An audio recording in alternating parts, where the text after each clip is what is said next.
Hello, welcome to this playthrough of Elden Ring, where I will be in the co-pilot seat and Branwell will be driving. This is a lore playthrough, and in every video there will be spoilers because this is intended as a vehicle for Branwen to explain her theories on the lore of the setting. So if you'd rather develop your own theories without being influenced by other people's, or don't want to be surprised on some of the deep lore of the game, this is not a straight playthrough of just playing gameplay focused. This is a lore focused playthrough. So you might want to give this a pass if you want to avoid big spoilers. With that said, I hope you enjoy the video. Hello. Hello, welcome back to Elden Ring. Spoilers, etc. Let's get back into it. We're going to do the thing where we get the emote that will let us talk to Blaidd.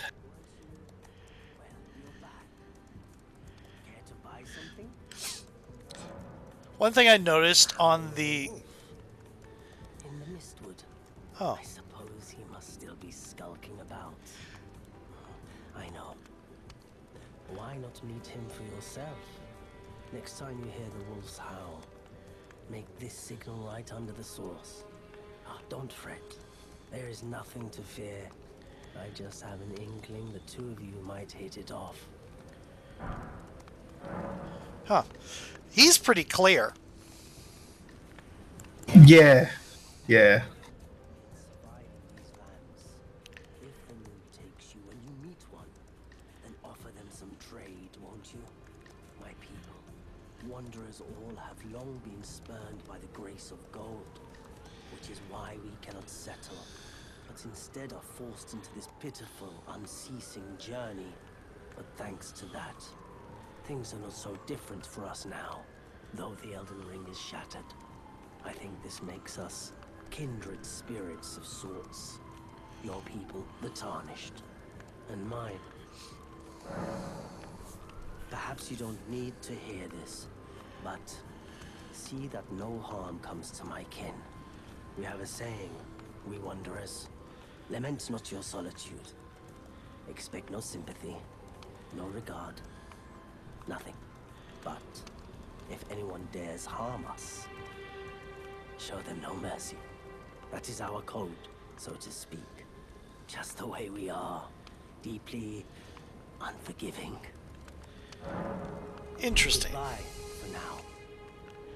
Yeah, so that ties into something we will find out about them later. Really can't see his eyes, unfortunately. Hmm. Um, yeah, generally when people mess with, eldritch powers in this game, Yeah. your eyes change. Ah.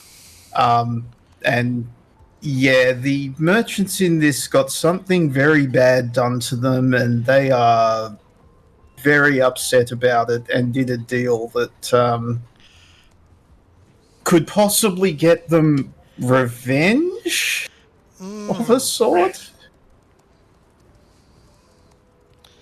I So, yes. love the way you're uncertain about what it actually is. Oh, it's revenge if you call murder suicide revenge, I guess. Oh.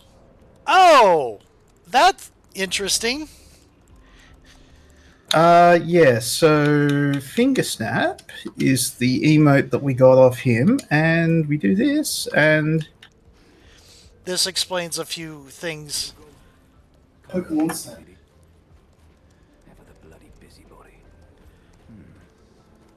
Maybe to him you don't seem so strange. The name's Blaidd. I'm looking for a man who goes by Darrowman. He fled somewhere nearby. Or so I've heard. Come and tell me if you find him before I do. I can offer you ample reward. So this is Blaidd. Mm-hmm. Yes, he is a wolf man. Yeah. Every person.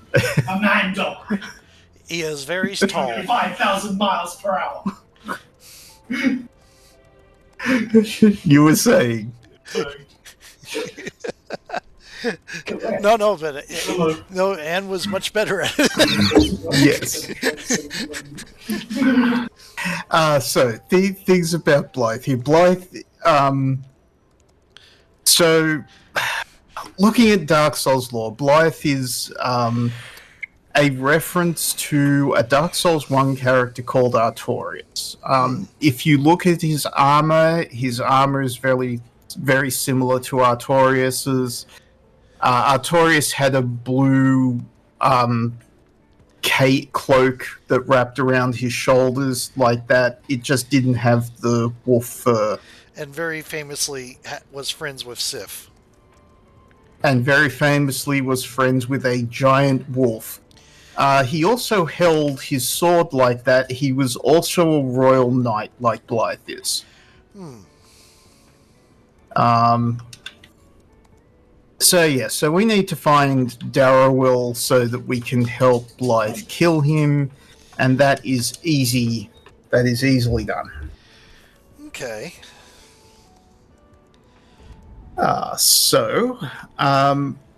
Do you remember I was telling you at one point about the spirit jails,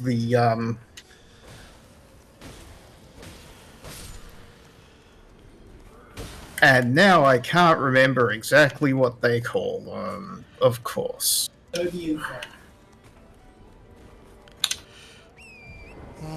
Yay, Dead Zone strikes again. Oh, yeah.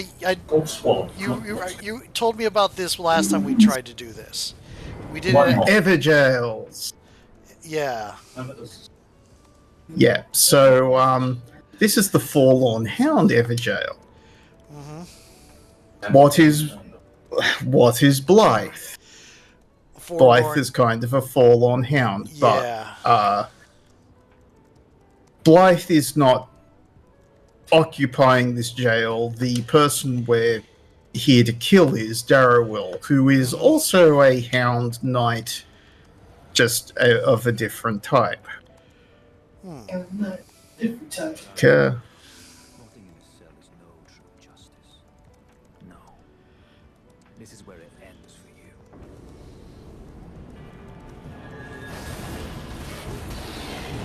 Bloodhound Knight Darrowil.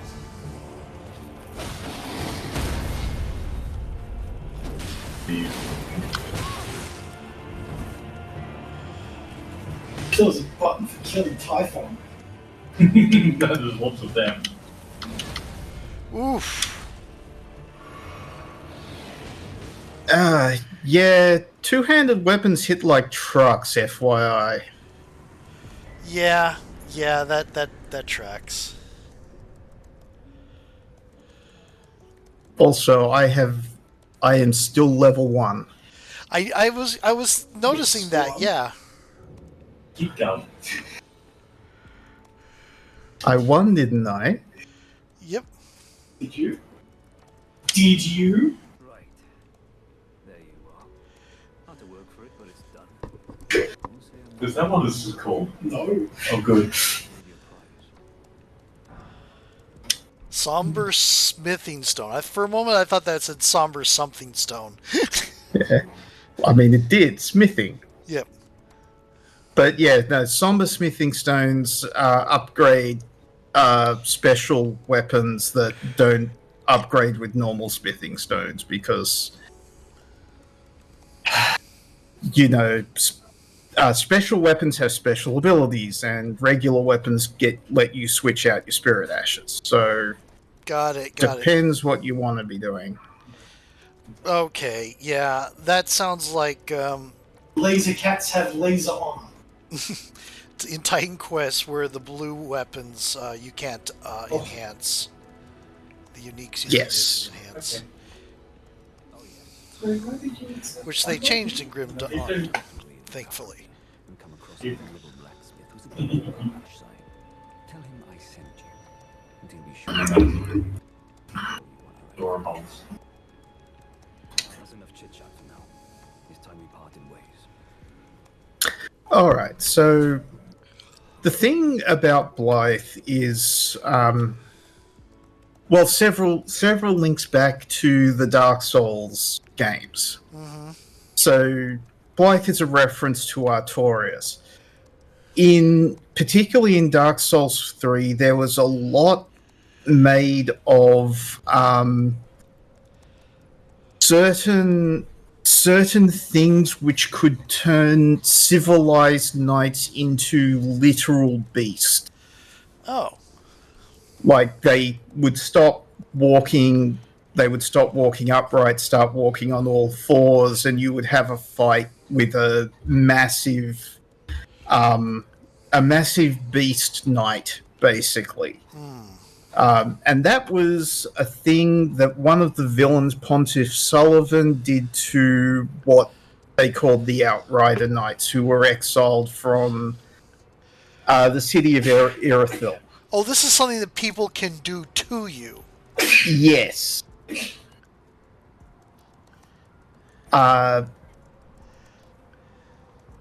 We'll find out later. Blaidd is in some way Rani's half-brother, which is why he's a royal knight. Like, the sword he's wielding is a royal Carrion greatsword.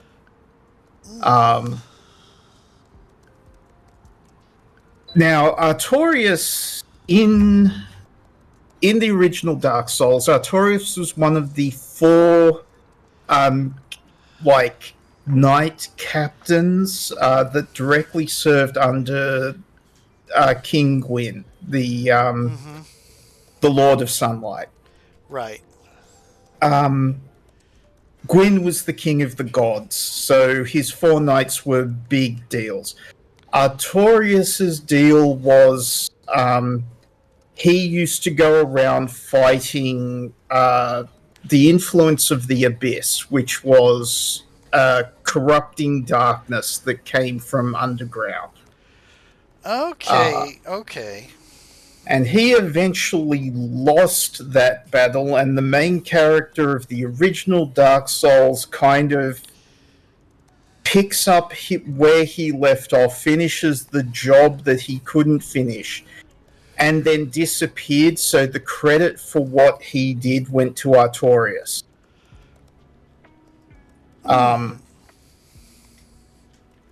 There was also time travel involved.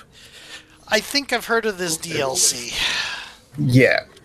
Artorias is one of the fan favorites of the community, so it kind of makes sense for Elden Ring to have an Artorias XP that you can talk to, and you get to have, you get to fight alongside him, yeah, etc.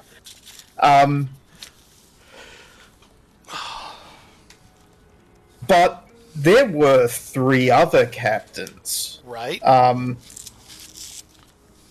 One of which was Ornstein, the Lion Knight, who was the guardian of Guinevere, the Princess of Sunlight. Right. And the best friend of the Nameless King. Ornstein was a dragon slayer. Who invented the first,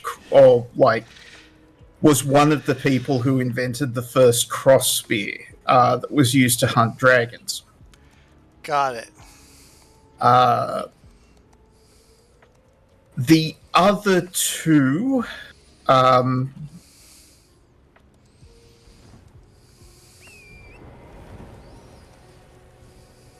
were there 4 knights? Sorry, I keep getting mixed up. I don't know about the 4th. I don't know whether there was a thing about. So one of the other knights was Smough. He was, but he wasn't officially one of the knights. He was just left with Ornstein to guard Guinevere.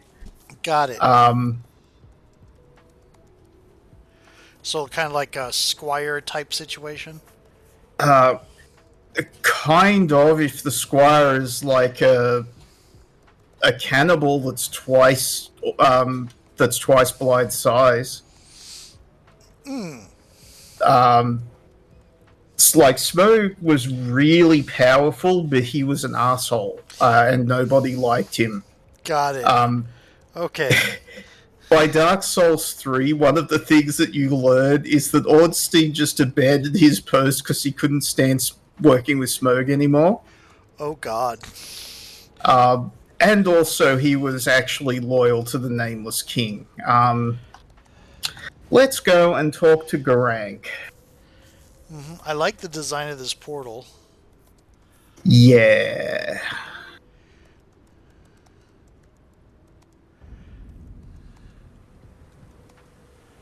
But yeah, the thing with the Lion Knights that I find interesting when you start looking at Elden Ring is that the crest of the golden lineage is a rampant lion.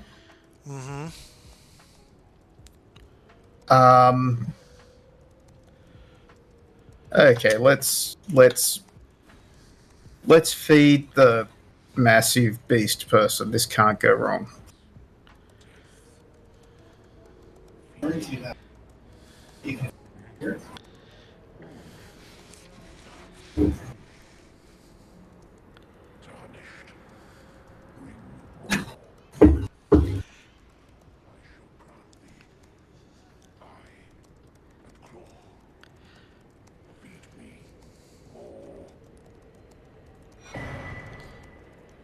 Now, these are seals, not ashes. Well, one of them is a seal. Yeah. So he wants more. So Garank here is doing a penance for a previous failure, which is why he's all like bound up and sort of imprisoned here. Like he's here willingly because, you know, he failed and at a thing we will get into later. So other things to note about this particular building. There are skeletons with huge chests. Yeah, embedded in rock, and they're actually like skeletons. This isn't a sculpture. These are actual things. Yeah, this is a burial practice. We'll be seeing, when we get to the ruins of Farum Azula, we'll be seeing a lot more like of these creatures interned in walls. Okay. And things like that. We will also note that these torches are winged dragons. Okay, yeah. This is a depiction of the ancient dragons. We will be meeting some later, and I will be making sure that I'm wearing my brown pants.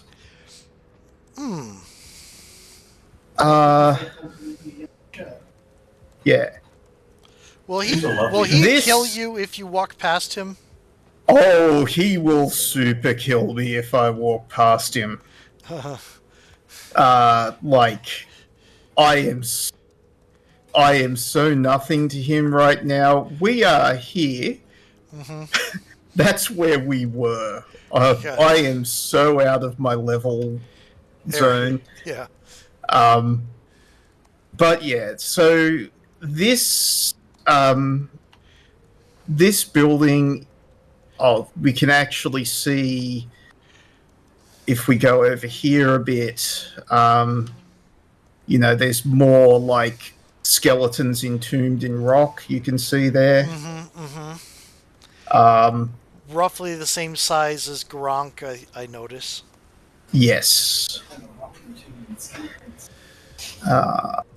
And when I sit down here, we're going to talk to Melanie again. Oh, cool.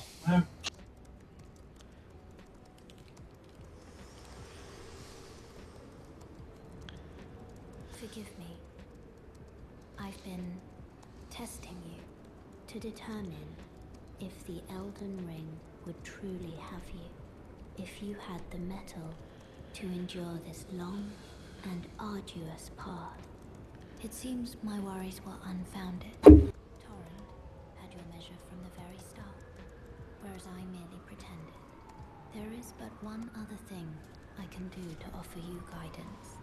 I can take you to the Roundtable Hall, gathering place of tarnished champions, guided by grace. Very well. We don't get a choice in this Yep. because it's a... Required part of the plot. Now, if we were able to look closely, we would be able to see that Melena's hands are burned. It's the graphics right now aren't. I can't really get a good look at it. I just see pale hands. We will probably see her hands closer in cutscenes later. So yeah, this is the Round Table Hold. The spiritual echo of a room in the real world that exists within the Erd Tree, where Tarnished can go and conspire with each other. This is a violence-free zone. I can't use my weapons. This has Throne of Heroes vibes to it. Oh, absolutely. In fact, there is a throne through that door. This is Gideon. Gideon is the leader of the Tarnished at the Round Table Hold. I don't know who made him that, but it's probably a self-appointed thing. Gideon here is a bit of an asshole. Okay. So he's Sir Gideon the All-Knowing. You can see he's got eyes on his armor in a lot of places, including his knees. Oh, yeah. His beard is also, if I can get close enough here, actually ears. The helmet beard, right? Yep. Okay. The helmet beard. Now, he's also, you notice, leaning on a scepter that, like... looks a little bit like a Hand of Glory. Yep. A Hand of Glory, and it's also clutching... It's like clutching a broken orb, which is like super Illuminati style stuff. Yeah. Interestingly, that hand is also has a like the twists together at the bottom. The so in Dark Souls, one of the primary features when you went to a bonfire had a sword in it.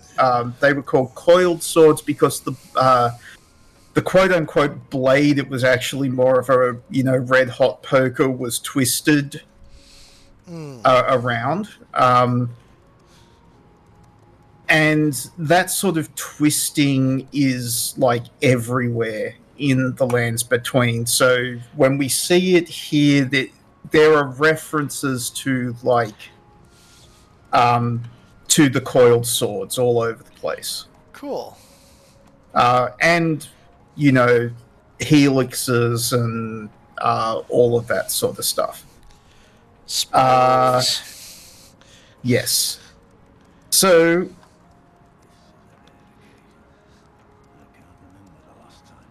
Very well. As your senior, I bid you welcome. It is safe here. You may let down your guard.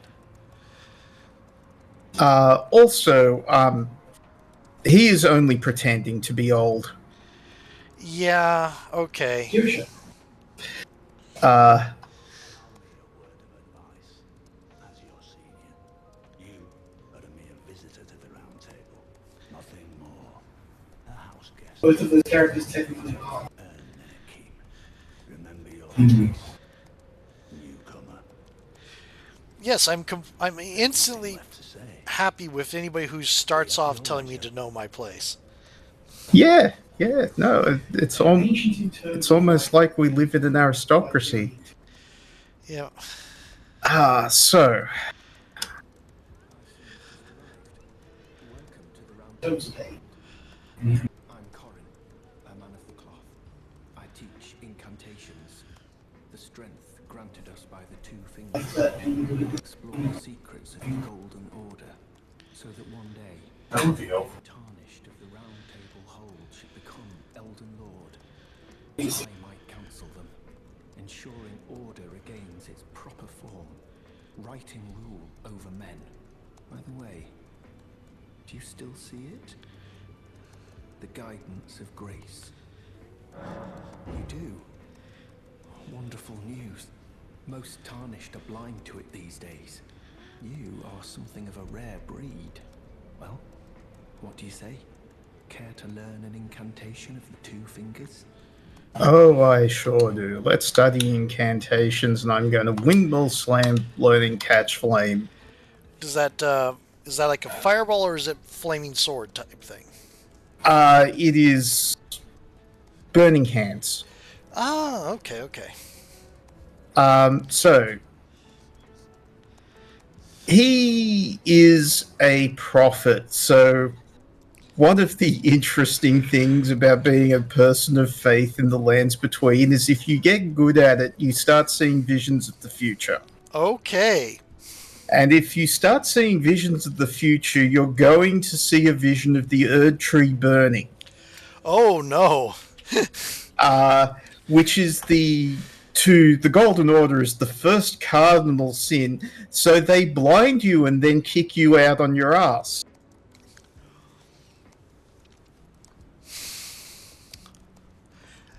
What, the cardinal sin is admitting the Killing burn everyone to the get rid of tree religion? the tree will burn? No, the cardinal sin is burning the Erd tree, and it's never going to happen. So if you're having a vision of it, which you inevitably will if you start getting visions of the future, then you get blinded and thrown out on your ass and exiled. Wow. They really, really, really do not want the age of the Erd tree to pass. It's not their thing. So yes. So if we come here before talking to D, he wouldn't be here, but he's here. Hmm. I take it. Then owing to our duties shared, we're now comrades in arms. I think you've earned this. The power of the Golden Order to aid the hunt of those who live in death. You know, I've done a world building thing where there's a religion that actively is suppressing the mystical influence of the god they purport to worship. Welcome to Elden Ring. Yeah. That is Elden Ring in a nutshell. Yeah. Yeah, let's.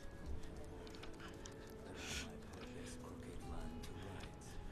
Following only I don't, especially if the gods are looking. great Elden Ring. Those who live in death fall outside the principles of the Golden Order. Their mere And mythology goes somewhere. the guidance of gold, tainting its truth. And so it is the vermin must be exterminated, down to the very last. Yeah. So okay, history lessons. Yep. So in Dark Souls 1, the first sin in Dark Souls 1 was perpetrated by Gwyn in trying to extend the Age of Fire by linking the flame. Right, right. So have I discussed linking the flame in this? I don't Yeah. think we've gone too deep into linking the flame on this. So the idea is that the first flame was dying out because ages have a beginning. They are linked to a certain source of power, such as the first flame, and then they are supposed to end. They are destined to end, and if you try and extend them, it messes up reality. So Gwyn, in his infinite hubris, was like, my age of fire is not going to end.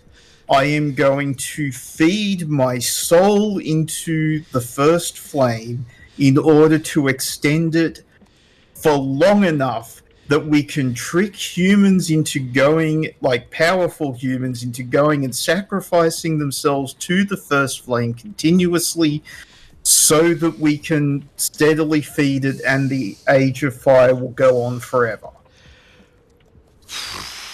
Wow. By Dark Souls 3, reality is time and space is breaking down and is slowly falling into a massive pit. The past and the future are like bumping into each other. Everything is messed up. And they're still trying to link. Well, a bunch of people are still trying to link the fire. It's just you and your firekeeper who are like, you know what? Maybe we should snuff it out this time. So the ending with the dark, weird-looking worm snake things, where you do Yes. what they say, that is not the canon ending, I'm guessing. Which ending with the weird worm-looking snake It's like in Dark Souls 3? the Age of Darkness thing. Yeah. You Okay. choose not to So link the flame. This is yeah, no, this that's is Dark Souls 1. It's one of the yeah.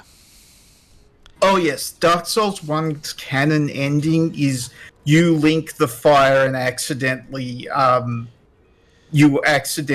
like get fed to the first flame and become the first sacrifice or one of the sacrifices to it. Dark Souls 2 takes place in a completely different region and doesn't involve the first flame. Got it. Dark Souls 3, there's the usurpation of fire ending in which you take control of the fire and create a city of the, or a nation of the undead for the undead, with yourself at the helm. Got it. You can also snuff out the first flame and create the Age of Darkness. Okay. You can link the fire and sacrifice yourself to continue the Age of Fire if you feel like it, or you don't do any of the things that... Yeah. If you don't do anything that would lead you to not do that. Got it. Or you can kill... You can get to the point where where the firekeeper's about to snuff out the first flame, and you can kill her and just take it for yourself. Oh. Neat. What the canonical ending of Dark Souls 3 is supposed to be that the Age of Dark happened, the firekeeper snuffs out the flame, and reality was slowly fixed. Okay. We should switch video because we're at 32 minutes. I just say, wait, I haven't checked time in a while. Not a problem. Okay, so switching in a moment here.